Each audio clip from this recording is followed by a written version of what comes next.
Greetings, good afternoon, welcome, salam, from wherever you are. Welcome again to at Eastern and at Fatima Smith podcast discussions. We usually do these on Spaces, but it was an opportune moment to discuss something quite historic and a learning opportunity across the board, which we'll go into. My background is in behavioral psychology. I'm a clinical professor in behavioral psychology, which means I have real world clients. I don't just teach, preach, and make pronunciations from ivory towers. I actually have a real world clientele, and I wouldn't have them if things that I'd learned and put into action didn't work.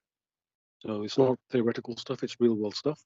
And in that light, the leadership qualities, the organizational behavioral qualities to what led to such a successful revolution is absolutely fascinating to me and any thinking person, especially in light of black pill, red pill, green pill, feminist, all that kind of stuff, and the way that so many of youth today have been disenfranchised, whether it's because of selfie, me, I, follow me kind of culture, or social media, or a combination of both, as well as dumbed down schooling, etc. Sister Fatima's background is in immunology. She's a teacher. She nurtures young minds, sees the impacts of behavior, is a scholarly thinker. So, and she's from what I believe is the ancient Carthaginian Empire, but now most of that being Algeria. A resource-rich country, a very sovereign, independent thinking nation, made up of a group of different tribes, Berbers, the Amazigh, etc. So what a privilege to be able to learn useful things today that we can contrast with what's going on on the globe today in terms of a Arab, Asian, African diaspora in the West feeling, in particular if they're Muslim, feeling useless, powerless in the face of outright atrocity, despicable atrocity, genocide, the genocide of babies. And where is that leadership? So that's the framework we were thinking along. And I'd like to introduce my co-speaker, Sister Fatima. Welcome. Hope you are.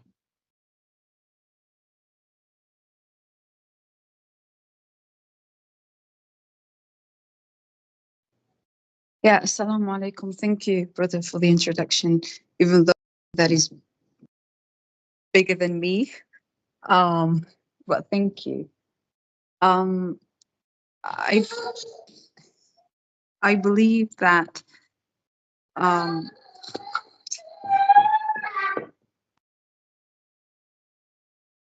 sorry. That's quite all right. These things happen sometimes. And like as I was saying, it's quite a privilege to be able to get the opportunity on a weekend, your day off from teaching and work and things like that. So it's okay if you need a few minutes to sort some surroundings and come back to us. Yeah. Are you back? Let me know. Yeah, I'm back. Sorry. No, it's perfectly fine. Do continue from wherever you left off. These things happen. Yeah, thank you for your patience and understanding, brother. So yeah, I mean,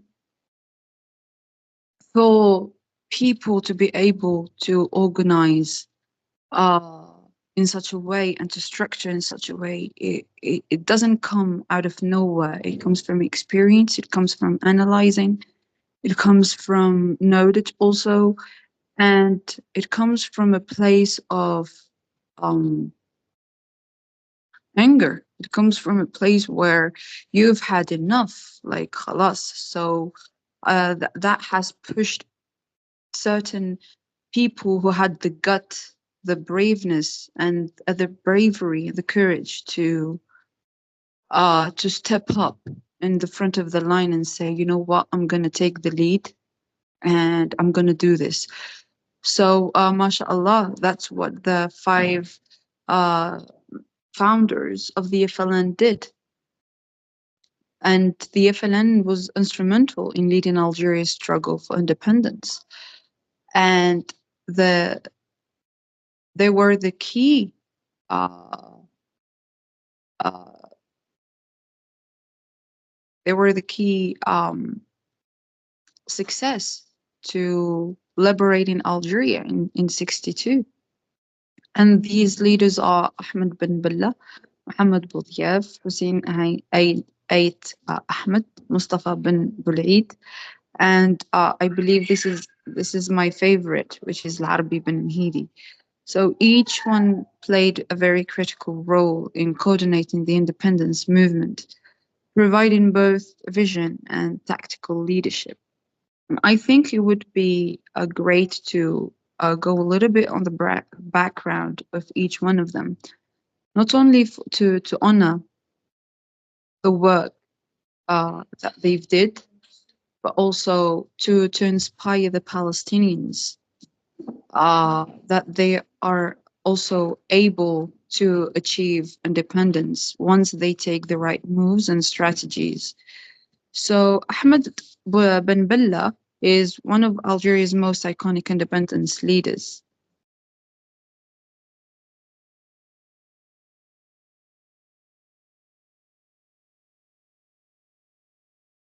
And just to highlight, thank you for that outline. I just wanted to mention that even in terms of five strong personalities, leaders in their own right, coming together for the national interest, survival, this was no small matter. This is life or death. So there's a movie that was suggested, The Battle for Algiers, I think it's called. It's available on social media. Really well made. And believe it was written by somebody who was actually imprisoned, detained. Scholarly background. One can tell with the way that it is formulated. And what really struck me, once again, clinical professor of behavioral psychology. So my fascination, we're in a post-narrative world. Behavior, actions, what do people do? Judge people by what they do, not what they say. That has never mattered more than today. In the film, one of the first things they did was talk about removing the poison from the honey. These leaders were aware that their own people had been colonized, deeply colonized by the French cultural cult, the cult of French culture and its impact. And only with that kind of tactical leadership vision can these movements come about. And it's an interesting contrast with what we see today with people who are pro the Palestine movement, but there's no clarity in leadership. So together, these five leaders of the FLN spearheaded Algeria's fight for independence. They gave a sense of national identity rooted in something: spirituality, resistance, unity, pride. It wasn't on me, me, me. I've got to get the most followers. I've got to get the most likes. Why haven't you done this? Why haven't you heard me? All consumerist, feminist, red pill driven insecurities. And those fundamentals in personal qualities first were recognized by these leaders, which then led to they proved themselves in responding to the horrific French atrocities. And then that momentum led more and more people. And it was amazing because obviously it was nationwide. So the fabric of what made these people tick. My fundamental belief is Algerians are the Carthaginians, the ones who conquered Rome. They defeated their armies. They're still there. So although Algerians across generations can recognize this kind of success, I was on a few discussions, and I have to say I don't see those qualities inherent today. It's something that has been culturally, societally, technologically, bureaucratically pushed out of the quality that people used to have in terms of simple, clear leadership. But please do continue, Sister Sarah, regarding the individual personalities who came together to spearhead such a successful move. Yeah, you mentioned something which is worth um to focus on, which is it's a matter of life and death, and you don't just take a decision just like that. And I wanted to mention a line of a poem of Mufti Zakaria. Um, so in Arabic, it says, تضحيتنا للوطن خير من الحياة, which means that our sacrifice for our land, for our home, is better than life itself. So that's how deep is the bond between the Algerians and the land. It has always been, it will always be. There is a strong bond between the native population even before, whether it is the Carthaginians, and even like there is a famous woman leader. She's called Al Kahina, and guess what? She was Jew. It was before Islam came, and she fought fiercely for the land. And she was Kabyle too. She was Amazigh. So that's how the Algerian people are deeply bound to their own land and very protective over that. And so, just to go back to the five leaders, so some of them were educated, some of them had a educated family, so they they had the knowledge, mashallah. And some of them, they were just, they came from uh, simple families. Even some of them, they had to struggle with poverty, and their father was a simple farmer. But because life has been brutal and hard on them, they've learned very big, harsh lessons that allowed them to see life from a different, larger view and scale. And like for example, we have Ben Bella. So he participated, and he actually served in the French army during World War II. So he became delusioned with colonialism after witnessing discrimination against his own people. So just mentioning that his experience in the World War II gave him enough knowledge and analyzed to see how people fought, what weapons they used in that war, because it wasn't the same thing. The Algerians, they did not have the same weapons. They didn't have airplanes. They had simple tactics. They used bags. They've used primarily weapons to defend themselves and to create the resistance. But yet they've been able to do that, mashallah, because they believed in something. They've worked so hard to reach it, and it was not an easy thing to do. Um, so Ben Bella later on, he joined the nationalist movements and became deeply involved in anti-colonial activists.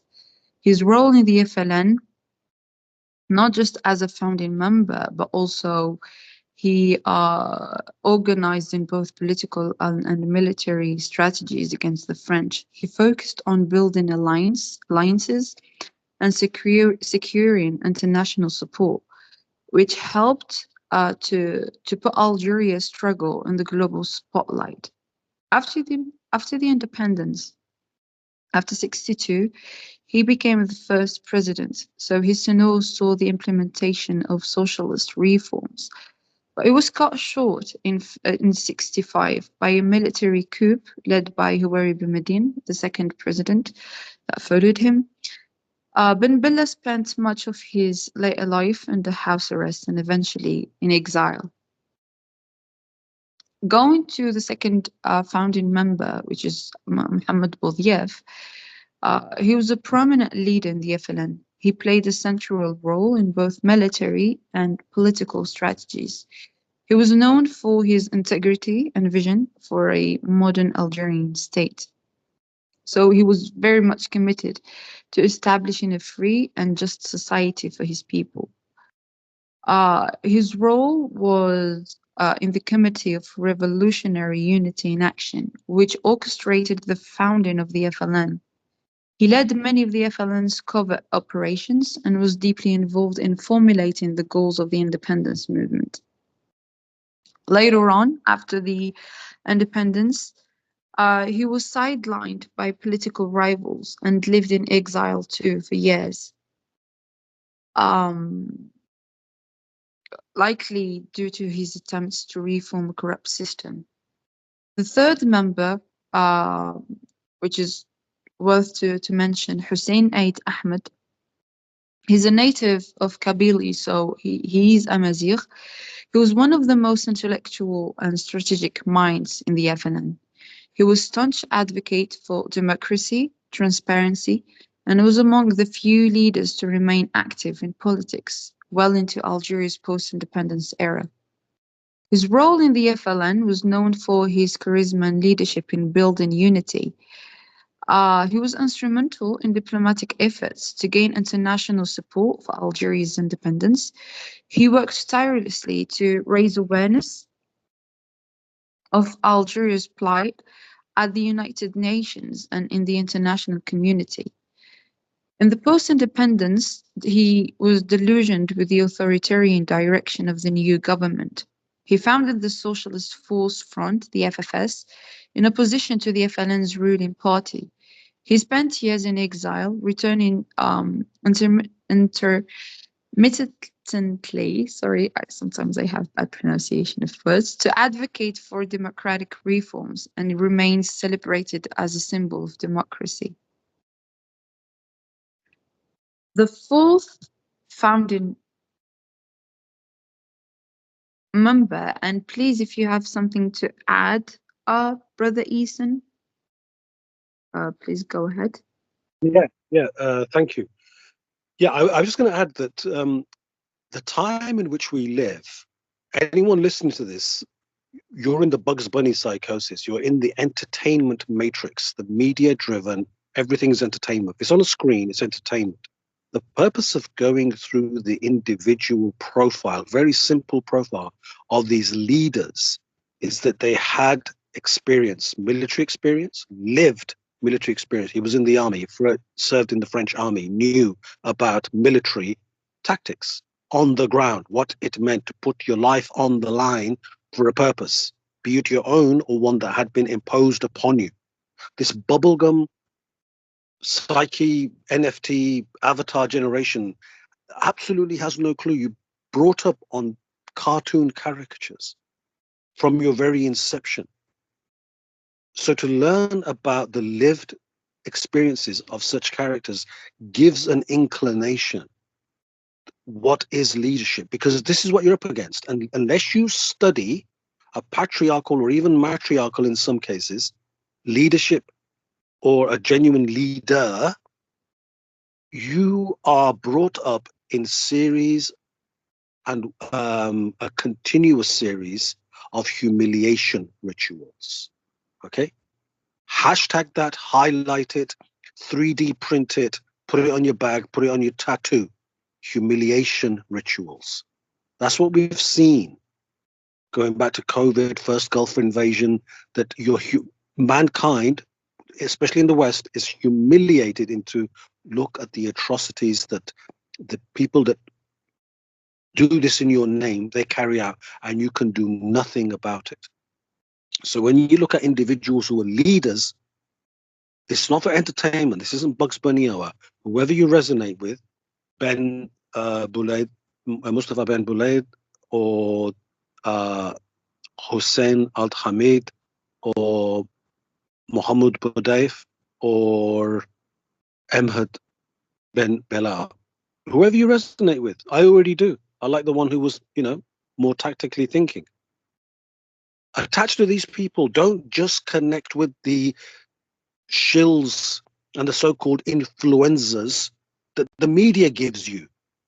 Oh, I'm tweeting Elon Musk and he liked my tweet. Yeah, what has he done for you? What have you actually done as a consequence of that? Be it Tate, be it whoever else, or a music artist, or a P. Diddy. Do you buy a different brand of baby oil now? So it's not for entertainment. Engage with leadership qualities. What made these people tick? Thank you, Sister Fatma. Please go ahead.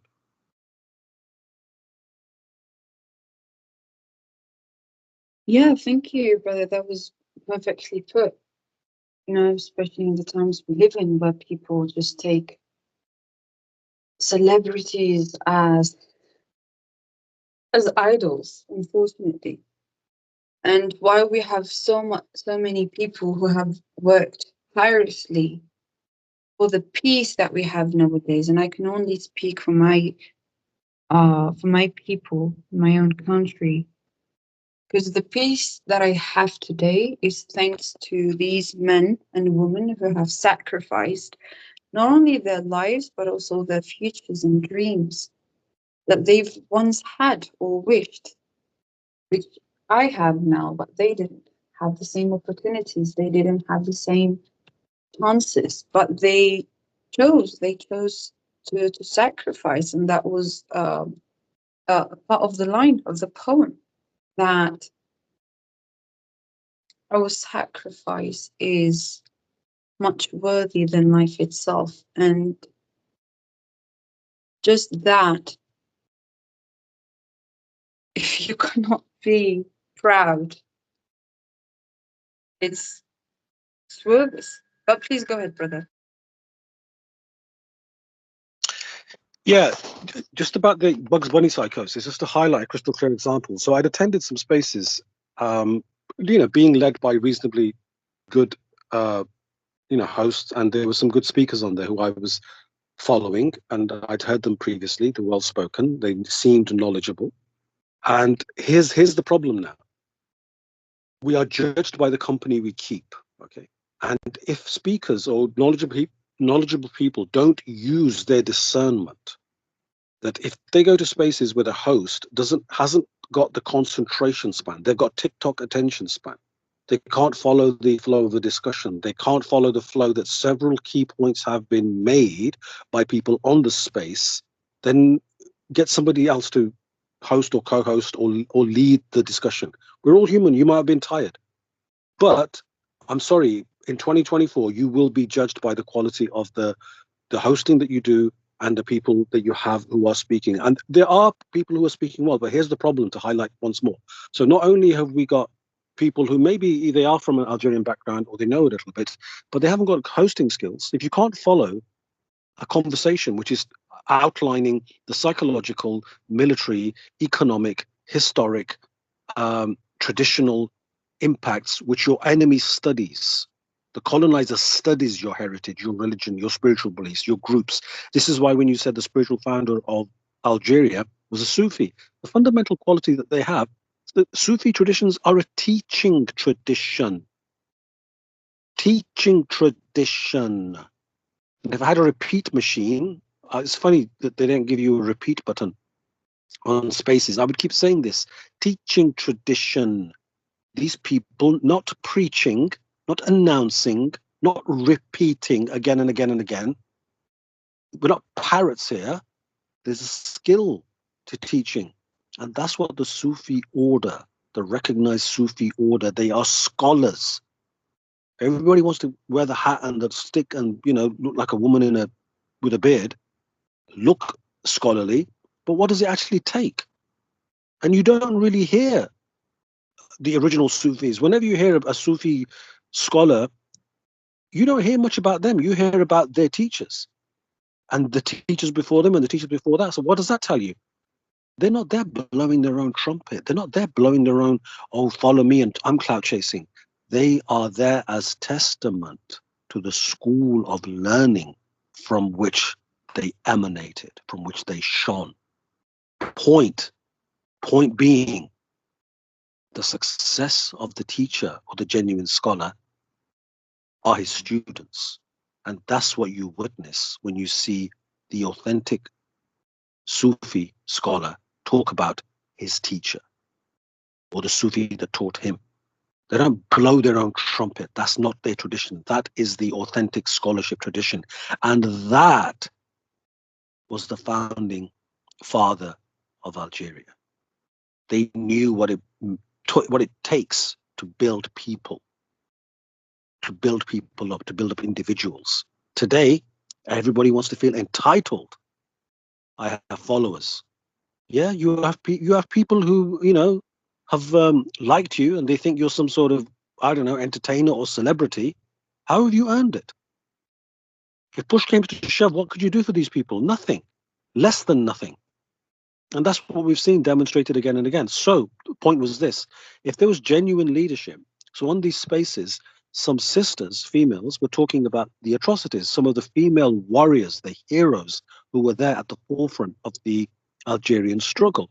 Now, rather than remember these illustrious figures with the reverence with which they deserve, the sisters, being emotional creatures, for whatever reason, I think they were asked a question or two, started talking about how these warrior women who led the charge against colonialism, can't you honor their memory with the highest level of respect decades later? Instead, I hesitate to even use the kind of reference that these sisters were using about these warrior women. They were saying that they suffered this kind of atrocity. I won't say it, that they suffered this kind of atrocity and this kind of atrocity at the hands of the French.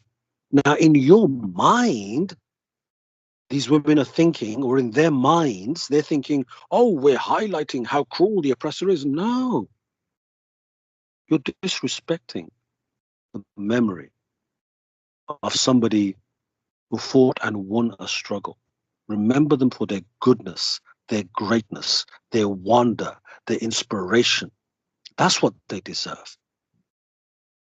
By highlighting the cruelty of the colonizer, of the oppressor, instead they make them seem more powerful. But my goodness, it was an 85, 150-year struggle, and look how powerful the oppressor was. And guess what? We have got that same overly emotionalized, hypersensitive reaction. Understandably, it comes from women, but if there was strong male leadership, they'd say, look, there's a time for that emotional reaction, but no, enough is enough. There has to be pushback, which is exactly what the FLN did when the French committed horrific terror on innocent people, and innocent people came out to protest. The FLN said to them, no, you go out, they will shoot you all, they'll slaughter you. We will get your revenge. And they did. That's leadership. And similarly, on these spaces, no men stepped up and said, sister, don't speak in these words about our heroes. They went through their pain. Were you there? Why are you reliving suffering that you never went through? We know the colonizer is disgusting, disgraceful, barbaric, beneath animal. We are witnessing that today. What we need reminding of is the heroics, the nobility, the character of the people that raise the spirit of a nation. And you're here because of them. Please continue. Thank you. I wanted to highlight as a crystal example of how a lack of clear leadership leads to emotional outbursts and the wrong kind of narrative or account telling, when it should be shaped around pride, nobility, and courage.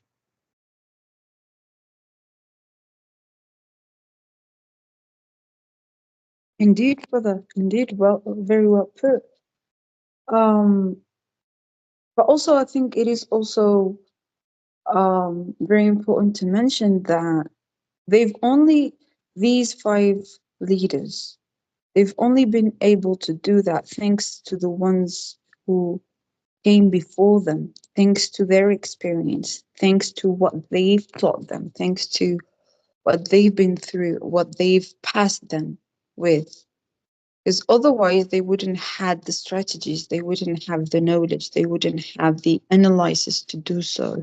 So everyone, I believe, participated, no matter how small their role was. It all came through to bring the independence through everyone's effort, from a child, from a man, from a woman. Everyone was involved. And these men, these five leaders, for them to be able to do such a thing, it didn't came also out of nowhere. Just what I've just said, the knowledge that was passed to them, but also the resilience that they had to do. And again, one of the hardest tasks they had was to unite the people, because the Algerian people was dissociated, not only thanks to colonialism and what they have always been successful in doing, which is to separate between people, to destroy people and their identity. Because the Algerian people was already a multicultural population. There were different cultures. They spoke different languages. We have, even right now, nowadays, we have the Amazigh, the Kabyles, we have those who speak Arabic, those who speak Mzabi, those in the south. So that was already the hardest task to do. And yet, mashallah, these five leaders, they work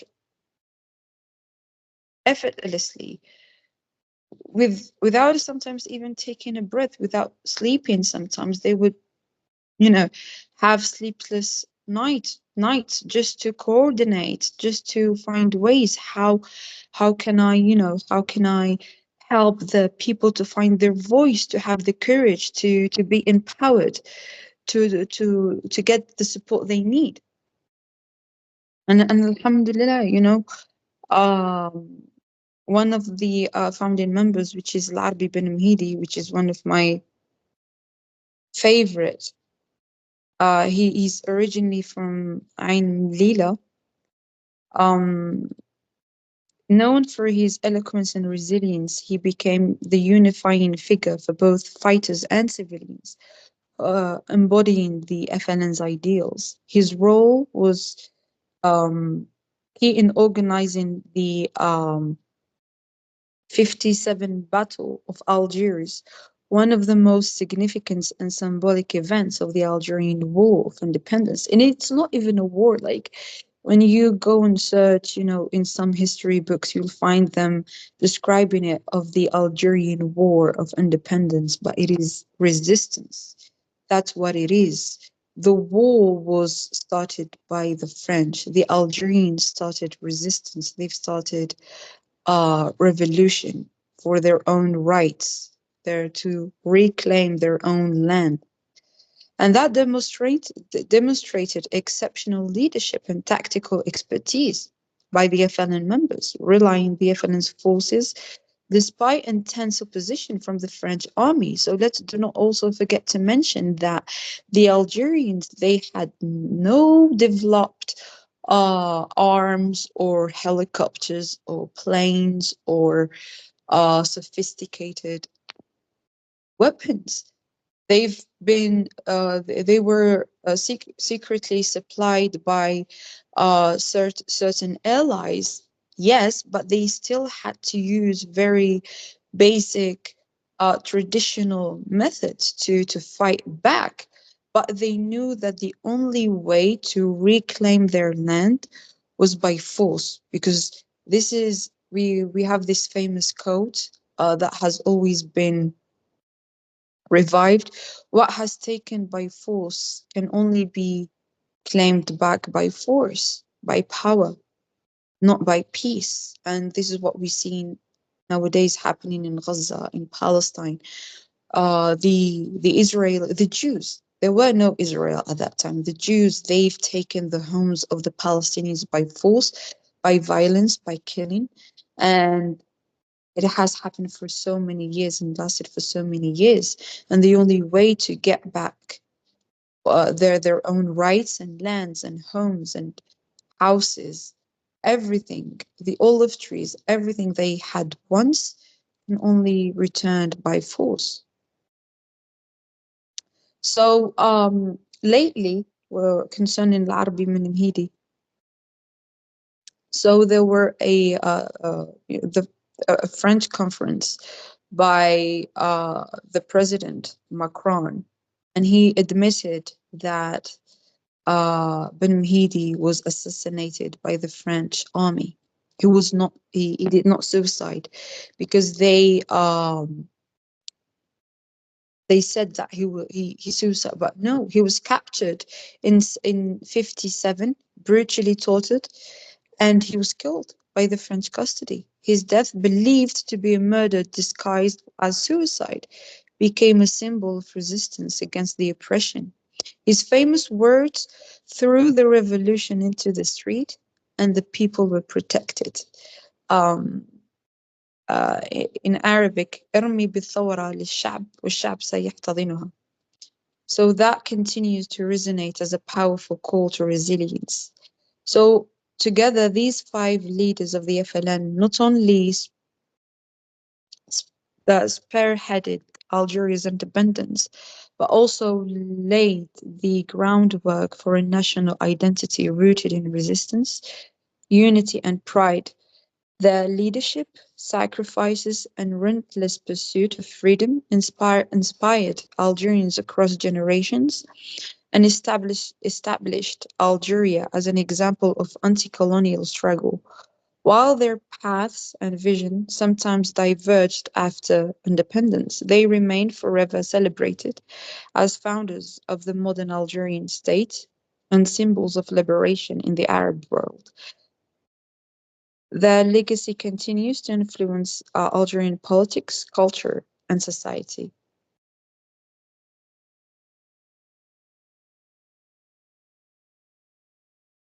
And yeah, I think that was,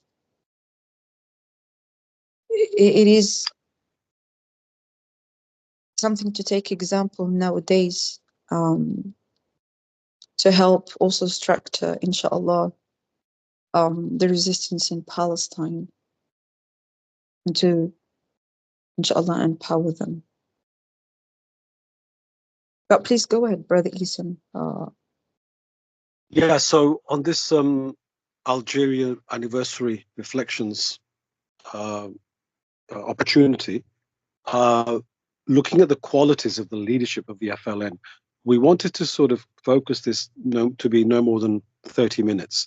So in the next part, we'll go into the very clear empowerment, character, etc. qualities of leadership, effective organization, and the degrading impact of culture, and some of the things that I touched on, that humiliation rituals have been normalized. So we'll go into those in part 2. I'd like to thank my colleague and co-presenter, Sister Fatima. Thank you for enlightening us. And I was completely new to so much of this information, and it should rightly be highlighted because we are at the end of a colonial era. And I look forward to watching the rest of the battle for Algiers. And I look forward to part 2. Thank you again for your time. Thank you, brother. Thank you.